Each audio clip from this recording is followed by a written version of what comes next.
Hello, believers, non-believers, and everyone in between.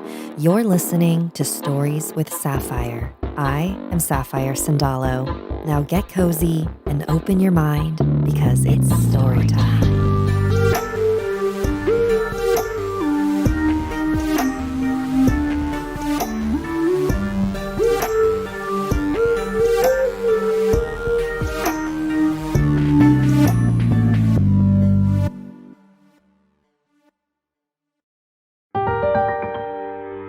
The Kune Kune by Hayden.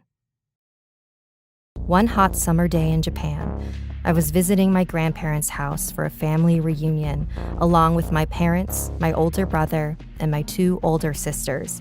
They owned a small, two-level house in the middle of the countryside, surrounded by large rice fields. As soon as we got there, I immediately ran up to my grandparents, who greeted me with warm smiles and open arms. A lot of my cousins were there as well and asked if we wanted to play kickball. As the adults conversed, my cousins and I played in the vast open fields. We were choosing teams, and the older kids, including my brother, decided to team up against us younger kids, which we all thought was super unfair. Being the youngest of everyone, I was always getting picked on or bossed around. But I had just turned 13. I no longer saw myself as the little kid everyone else still saw me as. That didn't matter, though. About an hour into the game, I told my cousins that I needed to use the restroom. I went up to my grandma and asked her where it was, to which she answered, in a calm tone, "It's right next to my bedroom upstairs." I thanked her and ran into the house. "Be careful so you don't slip and fall," my grandma called after me. I shouted back, "I will," trying to hide my annoyance. After I was done using the restroom, I was about to go downstairs when I heard my cousins playing outside from my grandma's bedroom window. I poked my head out and looked down at my cousins and the adults. My grandma noticed me and waved. I smiled and waved back. I looked up to see the beautiful landscape of rice fields, an ocean of rice stalks that extended for miles. I was about to go back downstairs when something caught my eye, far out in the distance. In the middle of the rice fields was a figure. It was completely white and seemed to be swaying or almost wiggling as if it was being blown by the wind, even though there was no breeze. Curious about what I was seeing, I scanned the room for something I could use to get a better look. Right next to the windowsill was a pair of binoculars that my grandparents used to look at birds and other animals in the area. I looked through the binoculars, and just before my vision landed on the figure, I heard a loud voice behind me. "Hey!" I jumped with surprise, dropping the binoculars and whipping around. My brother was standing in the doorway. "Come on, everyone's waiting." I apologized. "Sorry, I was just looking at something I saw in the rice fields." My brother looked out the window and saw the figure too.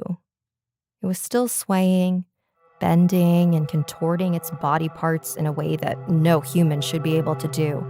It seemed very unnatural.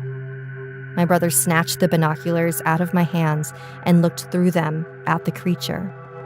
His jaw dropped in awe. "Well, what is it?" "You couldn't handle this," he said. "You're better off not knowing." This really set me off. I'm tired of everyone still treating me like a baby. I can handle it. Hand them over. I reached for the binoculars, and when I touched my brother's hands, they felt extremely clammy and cold. His face was now pale as he dropped the binoculars and grabbed his chest. His eyes were bloodshot and tears were streaming out of them like a running sink. In a panic, I started calling out for help. My parents ran into the room, and when they saw my brother, they were in complete shock. They took him into the guest room, and I could hear them on the phone with someone. My grandparents and a few of my other relatives were whispering nervously outside the door. "Can someone please tell me what's going on?" I pleaded. My grandma turned to me. "Did you both see something out in the fields?"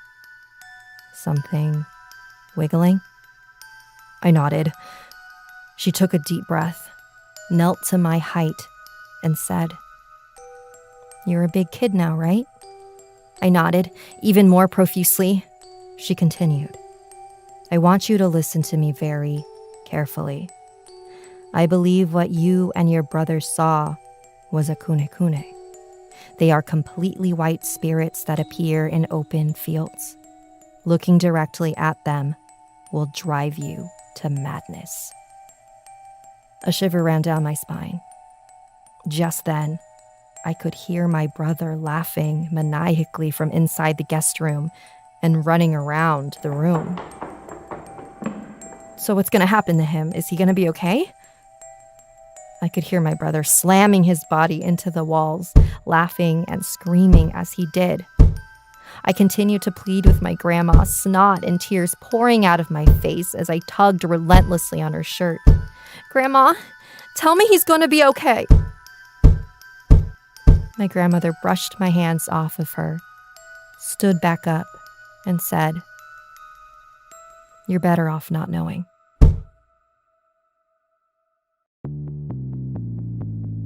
Thanks for joining me today. Special thanks to Sparrow and Hayden. Stories have been edited for content and clarity. And did you know that I offer bone and tarot readings? You can schedule a session at storieswithsapphire.com. Salamat and good night.